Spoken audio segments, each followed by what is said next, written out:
we're going to talk all things headlamps. In this video, we're going to talk everything headlamp related. We're going to compare with the basic headlamp that's on the market versus the Halo Focus headlamp, some common questions, and then also we're going to do some pros and cons too. Yeah, I'm going to tell you some cons about this. So if you're wondering if the headlamp is right for you, this is the video for you. If you're just curious about like headlamps in general, why would somebody wear something on their head? We're going to go through that as well. I'm just going to wear this thing through the whole video so you can see how I wear it. I actually usually put my glasses on. Let me get those first. When I'm wearing the headlamp, I put these on first. I'll show you.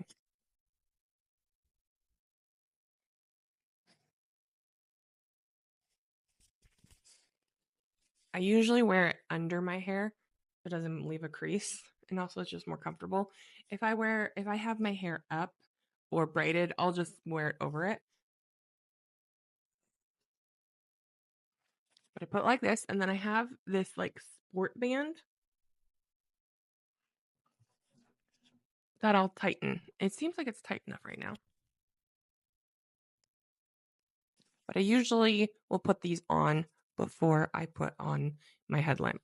So now my headlamp goes on. These clips on the side are meant to adjust because if you are a taller person like myself, you will actually wear your headlamp in this orientation. So you'll need your clips to be upwards. If you're shorter and you're closer to your client, you'll wear it like this, and your clips will need to be upwards like this. So you can adjust your clips depending on your orientation.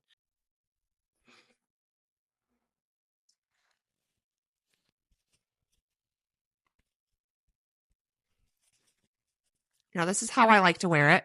I like to have one of the cord covers so that the cord is essentially going over and back behind my shoulder like this. So then I have it out of my way.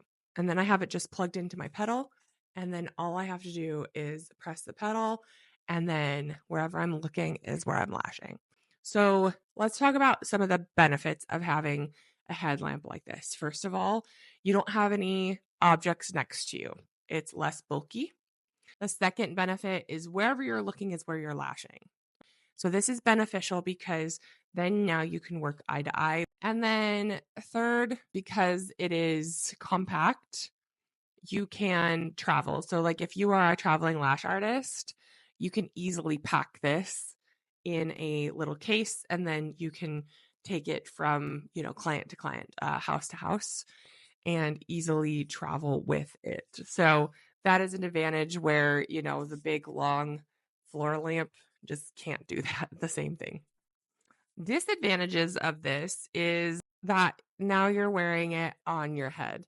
And you can have you can get a little mark that's on your head.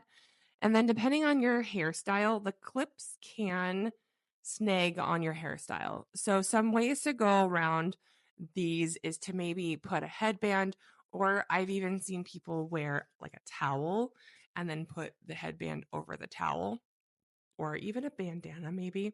So that's a disadvantage. Another disadvantage is because where you're looking is where you're lashing, you have to look at the curing and not look away. If you're the type of person that likes to cure and then start picking up a lash or making a fan while it's being cured, you kind of have to either look in your periphery to do that, or you have to wait until you're cured. So that is a disadvantage, is where you're looking is where you're curing. So you have to look while it's being cured. Another negative about the Halo Focus headlamp is if you're somebody who suffers from migraines or gets tension headaches, this could attribute to those tension headaches. So I am somebody who does get tension headaches, and even the overhead light is too oppressive for me. And that's another reason why I wear those yellow glasses. But if you're somebody who doesn't like tighter hairstyles or wearing headbands, this might not be the option for you, because you are wearing it. And so after several hours of wearing it, it might get a little fatiguing. So just be cautious of that. If you're somebody who does have more tension headaches, a headband component might not be the right option for you.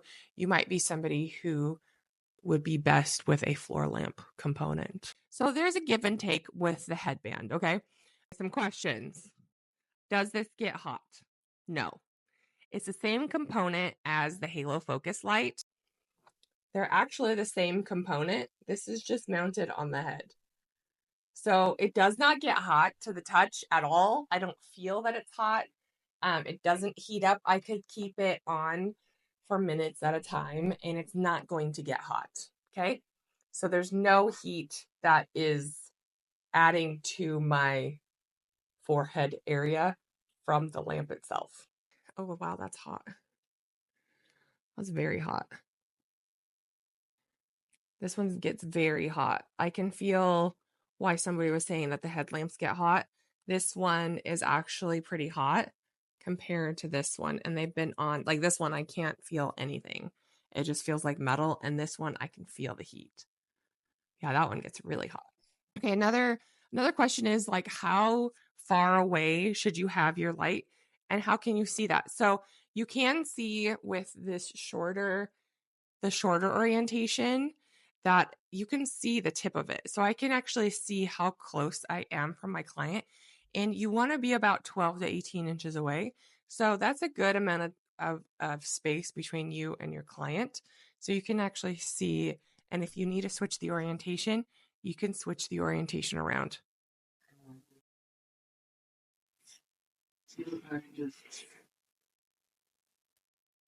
So with the taller or longer orientation, you can have it this way, and I can see clearly from the tip to my client's face. So if you are somebody who lashes and you're a little bit farther away from your client and you need it to be a little bit closer, you can switch the orientation super easy like this.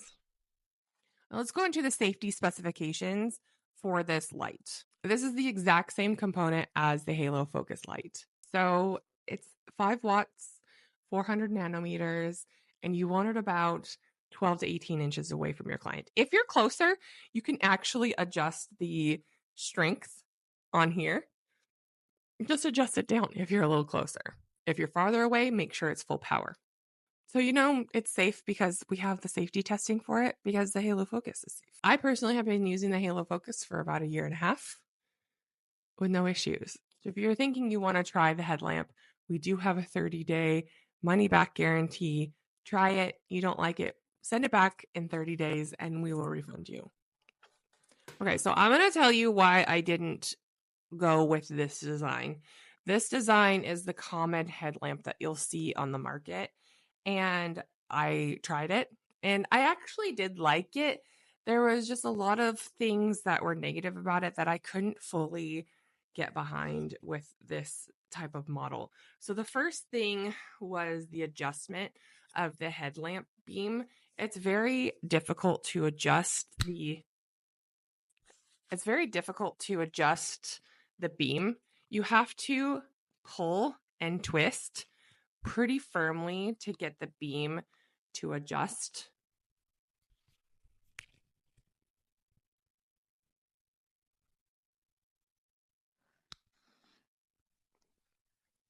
So with the Halo Focus headlamp, it's literally you adjust it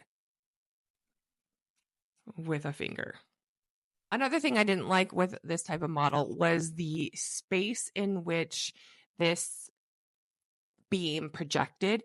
It's very large. So I didn't really like how much exposure it was getting. And it was just, you couldn't control the beam. It was either big or bigger. I'm going to place both of these on and I'll show you the beam of the typical headlamp versus the Halo Focus headlamp. Okay, you can see that the projection of this specific headlamp, this is the typical headlamp on the market. It's very large. And so to adjust the beam, you have to pull on it with both hands to adjust the beam size. So that's the circular beam that it can adjust to. It's actually pretty large. And then that is a non-monochromatic beam. And you can see the large area in which that beam is being projected. It's actually, the UV is all the way out here. In correlation to a mannequin, you can see that it takes up almost the entire face. So let's adjust the beam to the more monochromatic beam. And that is how big the beam is. So I just did not like how big the beam projection was compared to the Halo Focus.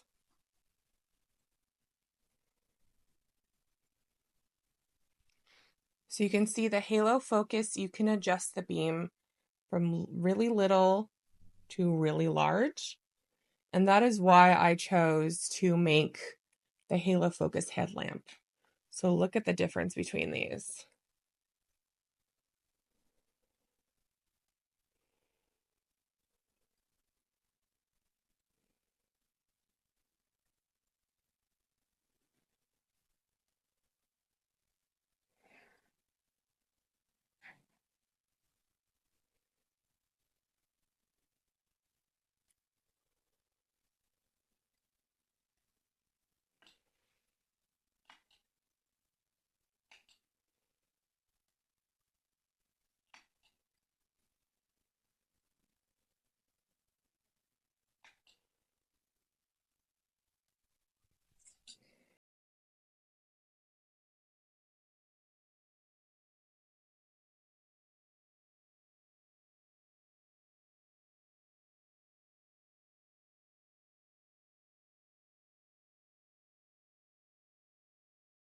Okay, when adjusting the beam, literally the Halo Focus, I can just adjust with one finger like this.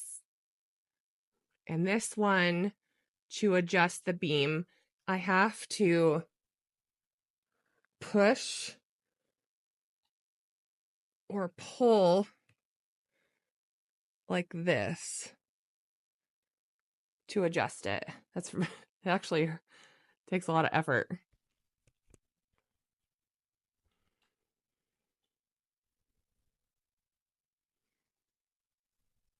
I can actually feel the heat from this one.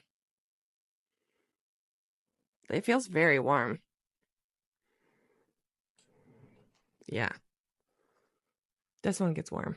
Very warm. Another thing to consider when choosing between the typical headlamp that's on the market and the Halo Focus headlamp, this one you need to be at about 20 centimeters from your working area. This is how close you need to be for this headlamp to work. 20 centimeters. It's about 7 inches. Ow, that is so warm. Or about the length of a isolation tweezer. Gosh, that is so hot. Where with the Halo Focus headlamp, you can be about 12 to 18 inches, which is about 3 isolation tweezers away. So we want proper ergonomics when we're lashing, and this is exactly how I lash straight back and everything. But with this other headlamp, you have to be pretty hunched down, actually, because it only works within that 20 centimeters. So if you're in the market for a headlamp, I hope you feel informed on which one to choose that works best for you and your business. If you have any additional questions about the Halo Focus headlamp, please let me know and I will answer any questions that you have. If you personally have tried this and you have an experience with this, drop it down in the comments what your experience has been with the Halo Focus headlamp. And as always, lash confidently with Evlo Lash Co. Okay, love you, bye.